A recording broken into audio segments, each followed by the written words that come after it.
Good evening, everybody. Thanks for joining me tonight for this 18th update on my 40-day fast. I'm feeling generally pretty good, although I do still get hungry. But before we go there, I'm going to read to you from Genesis chapter 1, verse 29. And God said, Behold, I have given you every herb bearing seed which is upon all the face of the earth, and every tree in the which is the fruit of the tree yielding seed, to you it shall be for meat.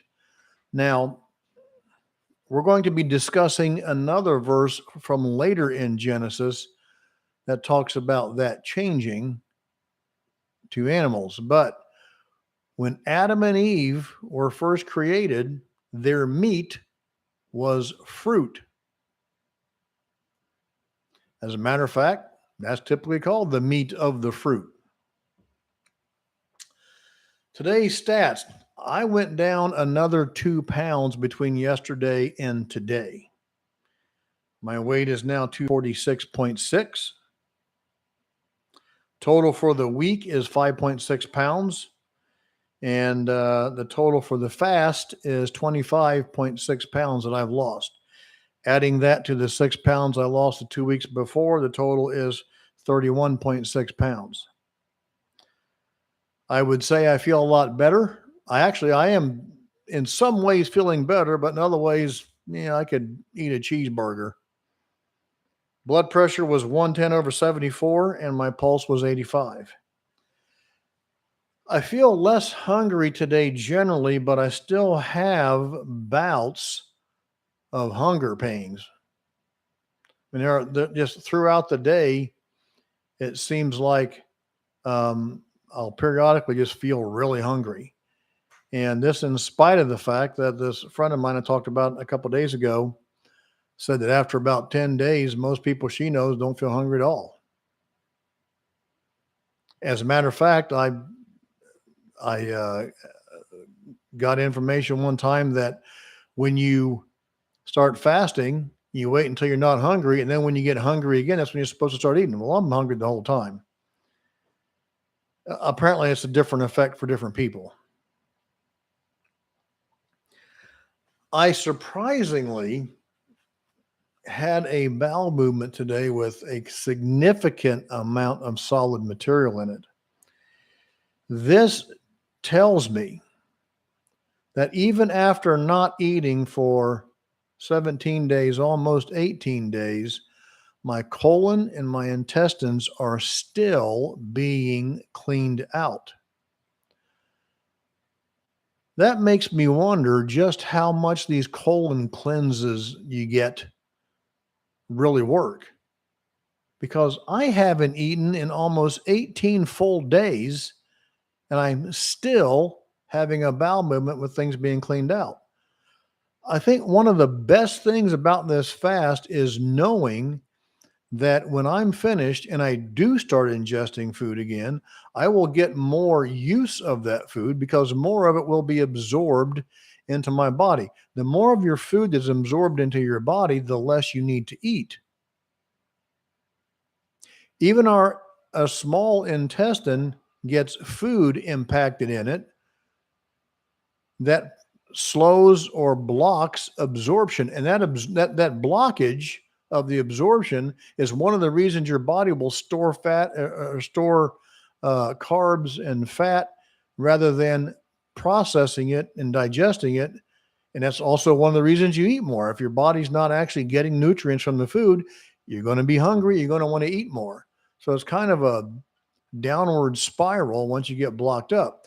And see, before, people used to know about fasting and they would fast on a regular basis and their bodies would stay healthy and stay clean. I don't believe it's an accident that knowledge was taken away from the masses. Because those who would control the world, those working for the devil, don't want us to be healthy. They don't make money off of healthy people. They only make money off of sick people.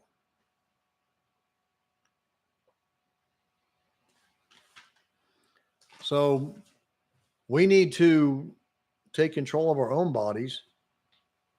Now, let me see here. When I get done with this fast and I'm all cleaned out, my goal is to still do a 3-day fast once a month. I'm going to do periodic fasting all the time.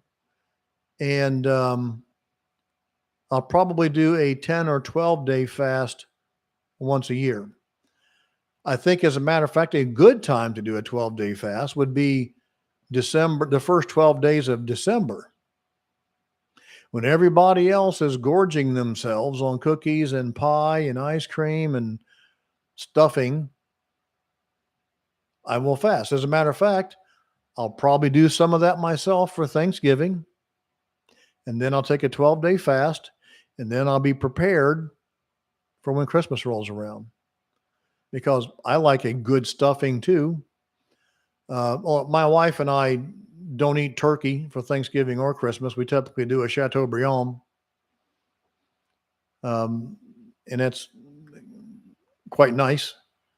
But I think if you do more I think after the initial long fast that gets your body completely cleaned out, I think more frequent, shorter fasts will keep it that way, because it takes years to get your body all jammed up in your colon and your intestines. And I think that if once you get everything cleaned out, you do it on a regular basis, it'll keep everything cleaned out. You won't have to do so long. So more than likely, most people should do a long-term fast, 20 days, 30 days. I think longer is going to be better. Myself, if you can go 40 days, it is a struggle. Nothing worth having is easy. And I know that most people are not willing to go through any kind of, we are so used to just stuffing our face with whatever comes before us that we don't want to do without any kind of, we don't want to do with any kind of discomfort. It's uncomfortable correcting your health. But I can guarantee you it's less uncomfortable than taking insulin injections or any other kind of drugs that big pharma is pushing at you as though that's the only way you can be healthy. You are not healthy on drugs. Just watch all of the pharmaceutical commercials on TV. Listen to those side effects. On every drug you're taking, get a copy of the black box side effects warnings. Many of them that we see advertised on TV, a small percentage suffered from brain damage and death. So, is it better to keep taking drugs for year after year after year? Or would it be even better to just go through some discomfort for 40 days and become healthy? People who fast on a regular basis look younger and live longer. I just saw a headline for I haven't watched it yet, but a headline for a video of a woman who's 91 and looks like she's 59. I've decided that's going to be me. I'm not going to suffer with obesity anymore. And by the way, those of you who don't know, 30% body fat is obese.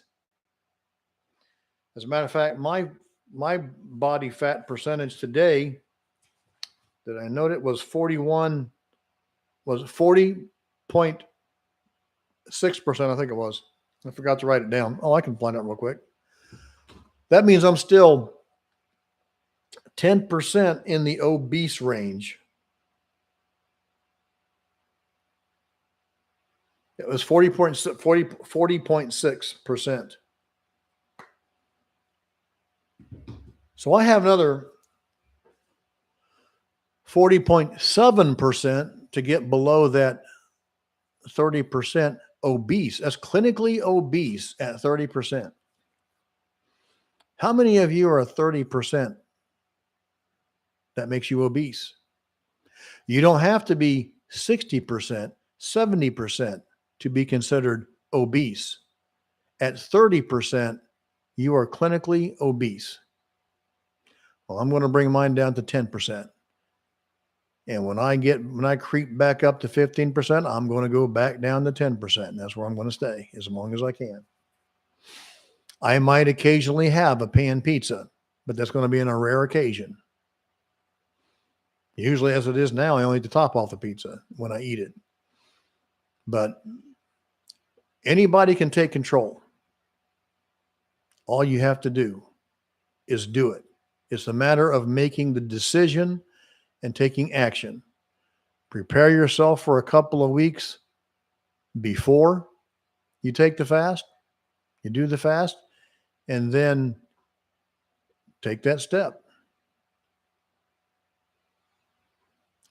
Anybody can do this.